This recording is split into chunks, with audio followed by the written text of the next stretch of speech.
The tin hissed when it hit the concrete. Private Alan Rusk flinched as the dented cylinder rolled to a stop, yellow residue leaking from the seam like paint from a cracked can. The warm spring wind blew through the open doors of the mess hall supply dock, carrying the sour smell downwind toward the barracks. Rusk kicked at the tin with the toe of his boot, then wiped his hands on his apron, frowning. Across the compound, the gates had just clanged shut behind the third shipment of German POWs to arrive at Camp Vessler. Their boots scuffed the gravel path in sync, a slow-moving column of tired, sunburned men flanked by guards with rifles. Most of the prisoners were lean from rationing, sun-starved after days in the transport cars. They blinked at the wide-open skies of rural Iowa as if the sheer flatness might swallow them. Inside the mess hall, another tin landed with a metallic thunk, this one handled less gently. "Careful," snapped Sergeant William Granger, stepping out from behind a stack of flour sacks. His Kansas drawl sharpened with frustration. "You dent these too much and they'll start leaking again." The last batch ruined half our corned beef. Private Rusk muttered an apology, then pointed to the label on the next tin he hauled out. "What the heck is this stuff, Sarge?" he asked, squinting at the peeling paper stamped in blocky black ink. "Yellow cream. Gal. Gov. Surplus."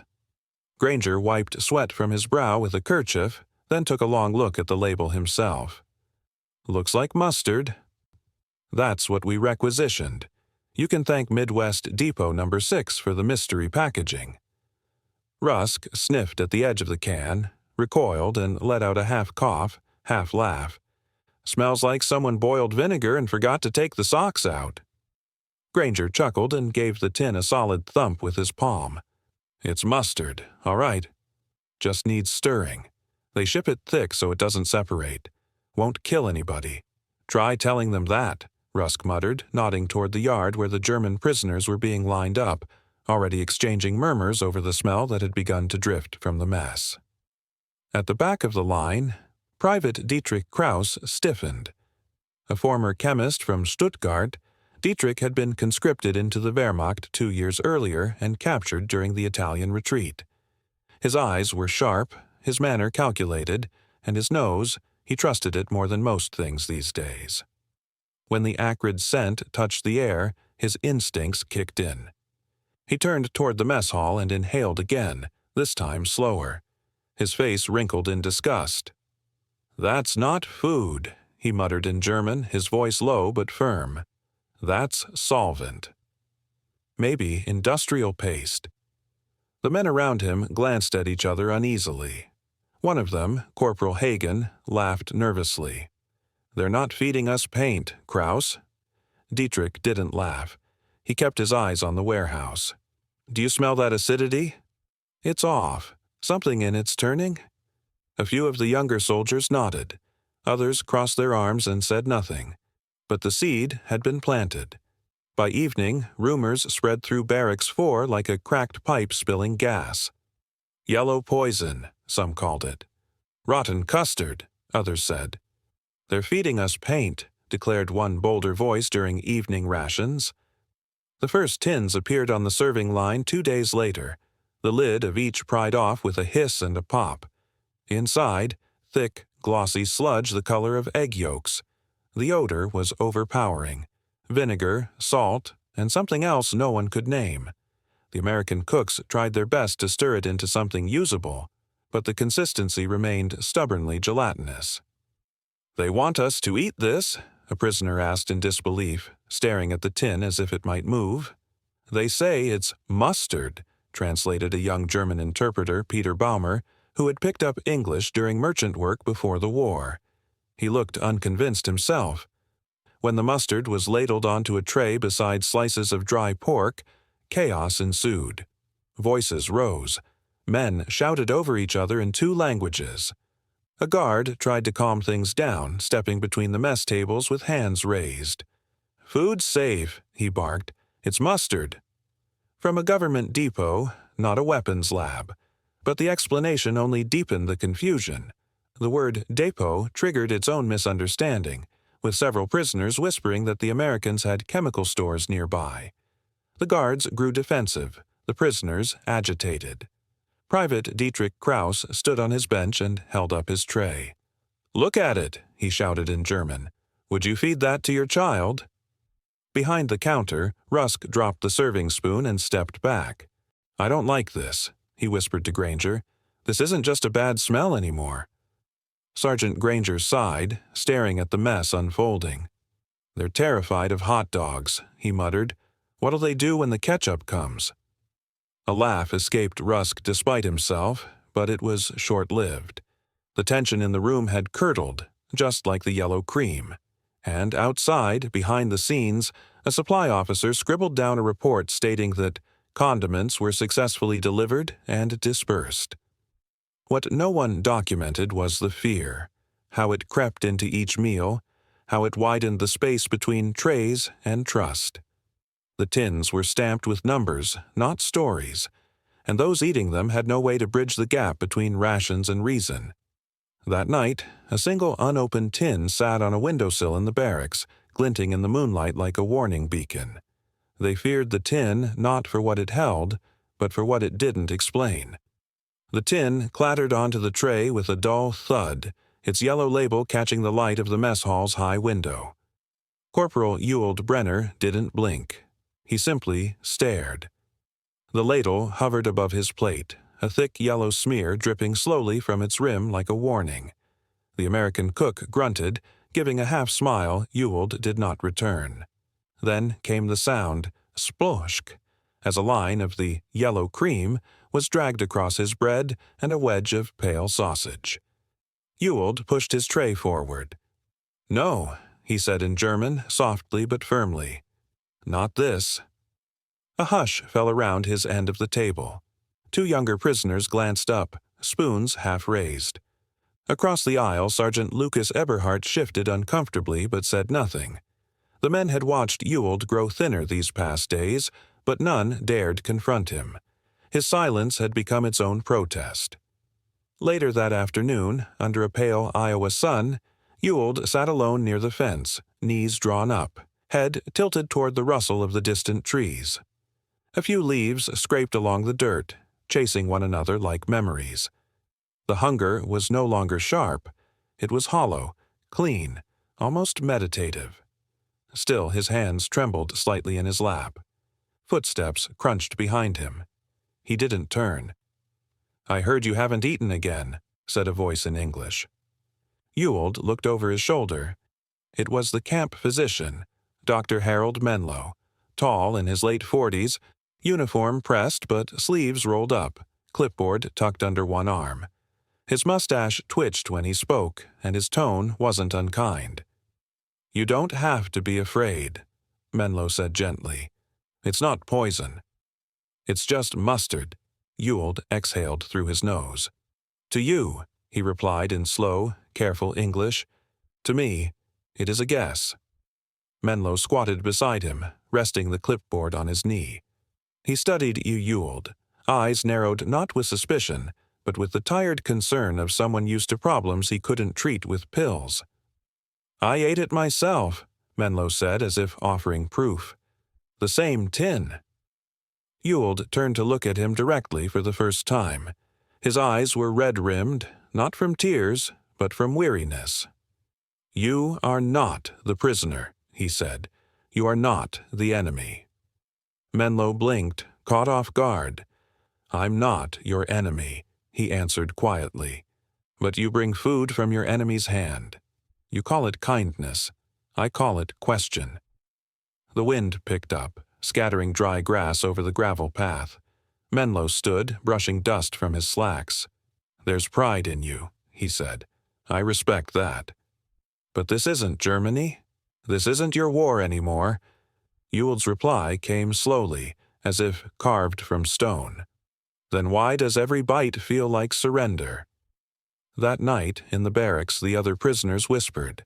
Some feared Ewald's resistance would draw punishment. Others admired him. A few were simply hungry enough to hope he'd break so they wouldn't have to choose. A man who refused the food gave them all an excuse.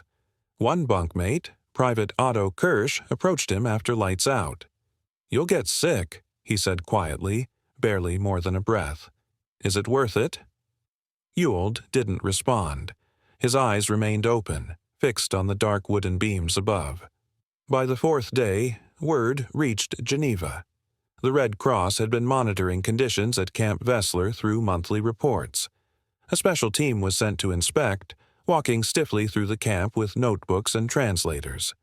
When they reached Ewald, they found him seated at the mess hall table, hands in his lap, tray untouched, eyes cast downward.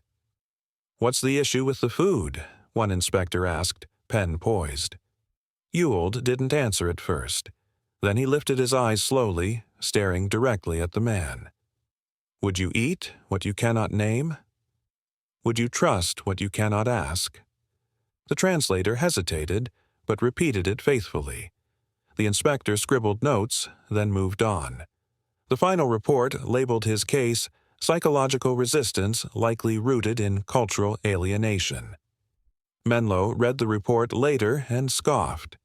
They can list a man's soul as a data point, but they can't smell the fear on his tray. The next morning, something changed. Ewald rose early, as usual, and joined the breakfast line. The yellow tins were still there, still sealed, still sweating in the Iowa heat. He picked up his tray, received his bread, and stepped aside. But this time, instead of sitting, he walked to the table near the window. He placed the tray down, untouched, and waited. All around him, the room buzzed with low voices. No one knew what he'd do.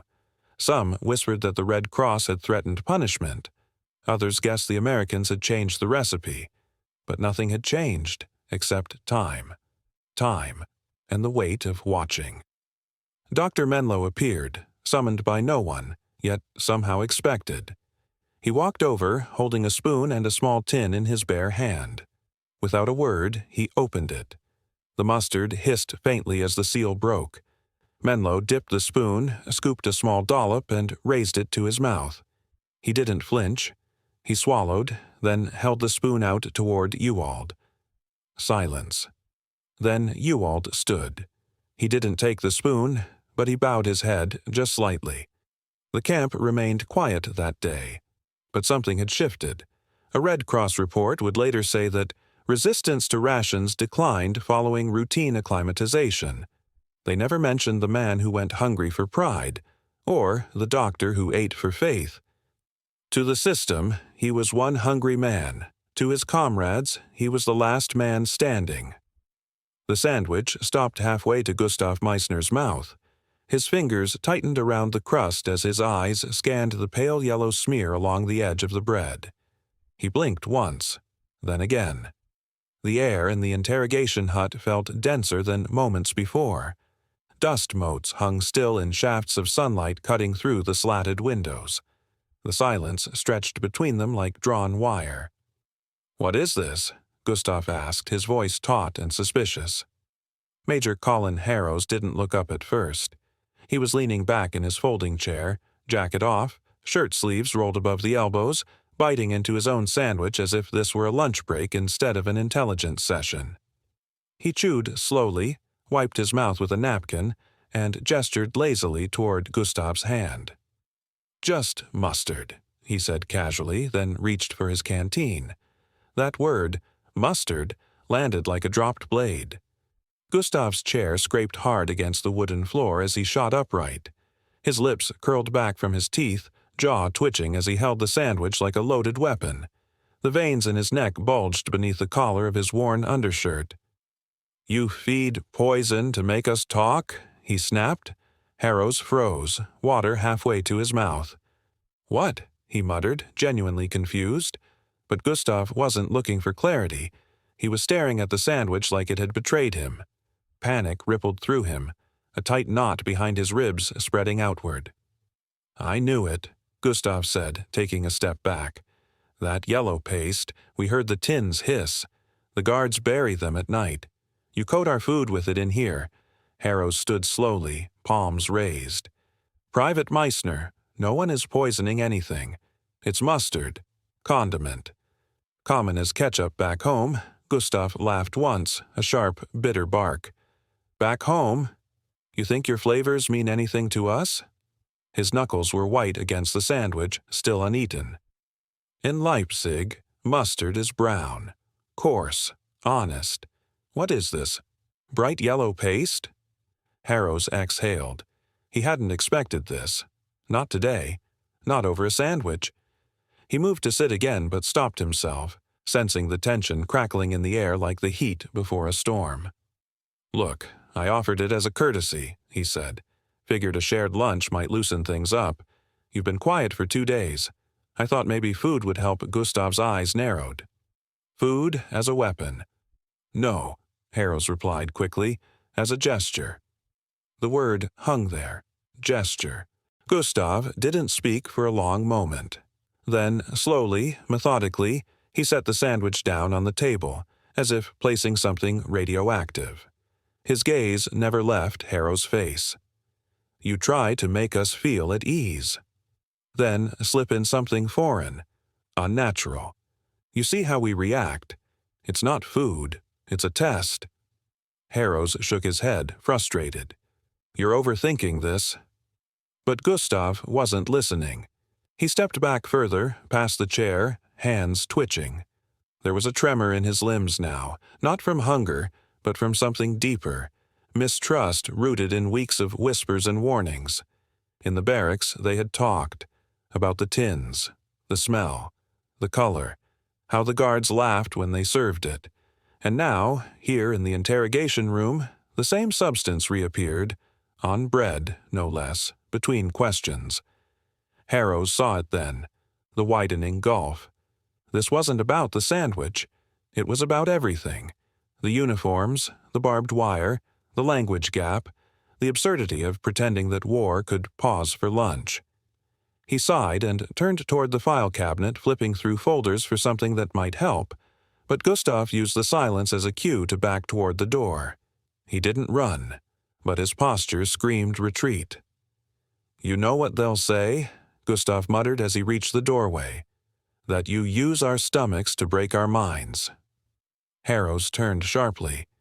That's not what this is. But Gustav was already gone. That night, the rumor exploded like wildfire. A private had tasted something in the interrogation room that made him panic. Some said he vomited on the spot. Others said he foamed at the mouth and had to be restrained. The story changed with each retelling, but the core remained. The Americans were lacing food during questioning. Inside Barracks 4, a radio technician whispered to his bunkmate that the yellow paste had a numbing agent. In Barracks 6, a captured U-boat sailor claimed he'd overheard guards call it truth spread. In truth, Harrows spent the evening writing a supplemental report. Today's session with Private Meissner ended abruptly due to a misunderstanding over food. What was meant as a gesture was received as provocation. Cultural assumptions around flavor and intention appear more volatile than expected. Recommend intelligence briefings include culinary and social customs of Axis nationals. Resistance is no longer just physical, it is psychological. But when he submitted the memo to command, the response was brief and unmoved. Culinary habits not relevant to interrogation protocol. Proceed as trained. He read it twice, frowning. Later that week, Harrows would overhear 2 guards joking as they loaded crates into storage. Better hold the mustard, one of them laughed. Might spark another mutiny. Harrows didn't laugh. He watched the crate pass through the doorway, quiet as a coffin. He never brought food to an interrogation again. They didn't fear bullets, they feared what came with bread. The hiss came first, a faint, almost whisper-like sound from somewhere near the back wall of the storage hut. Fritz Lenz paused mid-step, his fingers clenched around the cold metal spoon tucked into his waistband. Moonlight slanted in through the gaps in the warped wooden panels, slicing the dark into uneven stripes across the floor. The air inside the hut was thick with the smell of rust, sweat, and something else, sour, chemical, a rotting sharpness that made his stomach turn. He moved cautiously, boots crunching over dry dirt and sawdust, until he reached the stack of tins. There were dozens of them, neatly lined up weeks ago, now bloated and distorted by the heat. He knelt down, ran a hand over one of them. The metal was warm, too warm and swollen at the top, as if something inside was trying to push its way out. Fritz's heart pounded. His mind replayed every rumor he'd heard since the tins arrived. Paint, spoiled custard, a slow poison masked as generosity. The Americans insisted it was mustard, but the color, the smell, the secrecy, it didn't add up. And now they hissed. His fingers trembled slightly as he raised the spoon. "Do it," he whispered to himself in German. "Be sure." The lid resisted, groaning under the pressure. He wedged the spoon under the edge, teeth clenched, body braced like it was a live grenade. A sharp pop cracked the silence. The lid sprang upward, releasing a geyser of yellow foam that sprayed across his face, shirt, and arms. The smell hit him like a wall, sour, fermented, pungent beyond comprehension. He stumbled backward with a shout, tripping over a crate and crashing to the ground, eyes stinging, gagging on the stink. Outside, floodlights snapped on. Boots thundered toward the hut. The door burst open with a metallic screech as 2 guards stormed in, rifles raised. "Get down! Hands where I can see them." Fritz flailed, coughing and trying to wipe his face, but the guards saw movement and pounced. One drove him flat to the ground, the butt of his rifle pressing into the boy's back. Another grabbed his wrists, twisting the spoon from his grip. "It's not an escape," one of the guards muttered, staring at the open tin and the mess around it. "What the hell?" Sergeant Billy Granger arrived moments later, out of breath and pulling his cap on as he entered. "What's going on here?" he barked. One of the guards pointed at the frothing mess. "Caught this one breaking into the supplies." Opened one of those yellow tins, Billy stepped forward, nostrils flaring at the stench. He looked down at Fritz, thin, pale, eyes bloodshot, and then at the hissing canister still sputtering foam. He didn't say a word at first. He just stared, the farm boy turned quartermaster trying to make sense of it all. Then he muttered, "They've turned." He wasn't talking about the prisoner. Later that night, Billy stood alone outside the hut, the tin in a sealed box at his feet. He lit a cigarette with shaking fingers, the ember glowing briefly in the dark. He didn't even smoke. Not really, but tonight the routine helped slow his thoughts. The tins had arrived with vague paperwork from a surplus depot in Missouri, labeled yellow cream, packed in spring, shipped in early summer. He'd voiced concerns when he first saw them bulging in the heat, but disposal required authorization, and authorization took time. He had flagged it in his logs. He had done his part, or so he told himself. The next morning, Fritz sat on a bench outside the infirmary, hands bandaged from the scuffle, eyes hollow. He didn't speak much. When the camp medic asked why he did it, he only said, "Because no one else would." His voice held no pride, no anger, just exhaustion. Captain Lucius Hale, the American camp commander, called for an emergency briefing. "I want those tins gone," he said, voice clipped and urgent. "I don't care if it's wasteful. I don't care if it ruins next month's ration report. Dig a trench, seal the tins, and bury the lot." "Should we log them as spoiled?" one junior officer asked. Captain Hale stared out the window for a long moment before answering. "Log them, however keeps Washington from asking questions." The burial detail was quiet work. No one spoke as they lowered the rusted, bloated tins into the earth behind the maintenance shed. Even the guards, who often joked or grumbled on labor shifts, kept their heads down. Every shovelful of dirt felt heavier than the last. Across the camp, the POWs watched from a distance. Some stood near the fences, others stayed near the barracks, eyes narrowed, lips thin with suspicion. They saw the hissing tins being loaded. They saw the guards in gloves and masks, and they saw the holes being filled again. It confirmed what they had feared, that something had been wrong all along.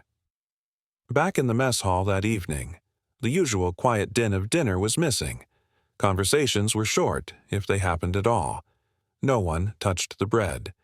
The smell of mustard lingered faintly in the air, clinging to trays, to metal surfaces, to memory. Sergeant Granger sat alone at a corner table staring at his untouched food. A fly landed on the edge of his tray and began circling the rim of a dry mustard jar. He didn't swat it away. In the days that followed, the incident faded into whispers. The official report labeled it a food storage error with minimal health risk. Fritz was placed on light duty. No disciplinary action. The officers wanted the story buried with the tins. But among the prisoners of war, the fear deepened. And somewhere in the camp, the faint hissing sound still echoed in dreams. It wasn't sabotage that betrayed them. It was shelf life. The tin hissed faintly as Harold Dempsey peeled back the lid.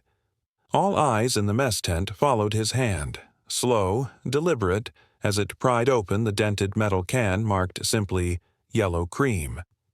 The morning light, sharp and pale, filtered through the canvas seams, casting a halo around him. A half-dozen German POWs stood on the other side of the kitchen serving table, motionless, bowls in hand, jaws set.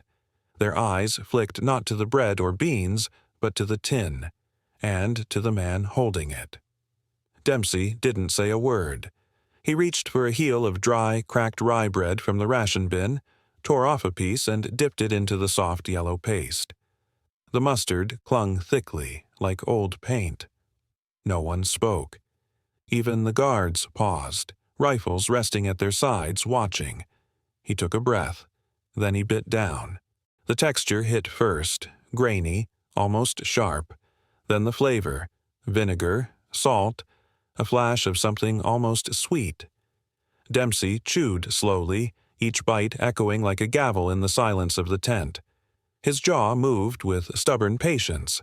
He didn't flinch, didn't sip water, didn't wipe his mouth. The Germans didn't blink. One of them, tall, lean, with dark rings under his eyes, stepped forward. His name tag, stitched in faded thread, read Eberhard, Sergeant Lucas Eberhard. His fingers tightened around his tin bowl. "Why would you eat it first?" he asked, his voice low and thick with suspicion. His German accent clipped the edges of the words like a dull knife. Dempsey looked up, swallowed, and met his eyes. His voice was even, but not soft. "Because if it's poison," he said, "I'd rather it be me." The tent remained still for another beat. A fly buzzed against a canvas seam near the ceiling. A spoon clinked against metal as someone shifted, then stopped themselves. Eberhard didn't respond. His shoulders stiffened as if preparing for betrayal, but his eyes betrayed something deeper, uncertainty, maybe even shame. Behind him, another POW, younger, barely shaving age, nudged his bowl forward on the table, glancing back and forth between the tin and Dempsey. Dempsey slid the tin forward. The moment hung in the air. Then the young soldier reached out and took a spoonful. He hesitated, then smeared it onto a slice of boiled sausage and took a bite. He chewed slowly. His face didn't change. After a pause, he gave a small nod and walked away with his tray, shoulders a little looser than before. Eberhard stayed rooted. Dempsey wiped the rim of the mustard tin with a cloth and gestured wordlessly for the next man. One by one, the line moved. Some added it cautiously, some with the exaggerated indifference of men pretending not to care. But they came. The next day, the tin was half empty. By the end of the week, it was scraped clean. In the evenings, when Dempsey scrubbed pots behind the kitchen tent, he'd hear the men murmuring in German, low tones, some joking, some serious. He didn't know the words, but he caught the change. The hostility had softened, not vanished, but frayed at the edges like a worn towel. They still stared, still distrusted, but the glances now held a question, not just an accusation. A few days later, Sergeant Eberhard returned to the line, expression unreadable. He held out his bowl. Only beans today, Dempsey said. Eberhard raised an eyebrow. No mustard? Dempsey reached beneath the counter, pulled out a fresh tin, and popped it open. He slid it forward with a nod. Eberhard hesitated, then spooned a small dollop onto his bread. He didn't look at Dempsey when he turned away, but something in his posture had changed. It wasn't trust, not yet, but it wasn't defiance either. Later that week, when the Red Cross came for a routine inspection, they made a note of the improved food morale. They wrote it up as successful acclimatization to ration variety, crediting the rotating menu and recent efforts to broaden flavor profiles. No mention of the cook, no mention of the tin, no mention of the bite that changed everything. Dempsey never asked for credit. He kept doing what he always did, washing, chopping, stirring, opening tins. But when he saw the POWs now, they nodded. Some even said thank you in broken English. Others just ate in peace, and that was enough. In the logbooks and reports, nothing remarkable had happened, but in the silence between bites, in the gestures that passed without translation, something invisible had shifted. No words were needed, and no command would ever understand it. Trust wasn't earned through words, but through one man's quiet bite. The shutter clicked just as the tin of mustard squirted across the table. 5 German prisoners burst into laughter. One of them, a boyish-faced conscript with sleeves rolled up and sunburn peeling from his neck, held the yellow canister like a fire hose, aiming it at a slice of sausage. Another, lean, spectacled, with a face sharpened by hunger and humor, pretended to lather the mustard on his chin like shaving cream, holding up a bent spoon as a mirror. The rest howled, their shoulders shaking, eyes squinted, their joy rising in contrast to the drab olive canvas of the camp tent behind them. The Red Cross photographer, a soft-spoken Midwesterner named Ellis Trammell, didn't ask them to pose. He'd simply wandered through Camp Vessler on his final assignment, capturing the end of war not through parades or declarations, but through faces. His Leica hung loose around his neck. When he saw the POWs laughing, he raised it without thinking. Click. He didn't know that image would outlive him. Years later, in a dusty records building in Stuttgart, the photo surfaced again. The air was dry and smelled faintly of old paper and radiator steam. A young archivist passed the print across the desk toward an older man in a gray cardigan. The man's hand trembled as he reached for it. "Is that?" he whispered. It was. The second man from the left, shoulders squared but face softened with genuine amusement, was unmistakably Corporal Ewald Brenner, his father. His hair had thinned, but the tilt of the jaw, the tired but defiant glint in the eye, those hadn't changed.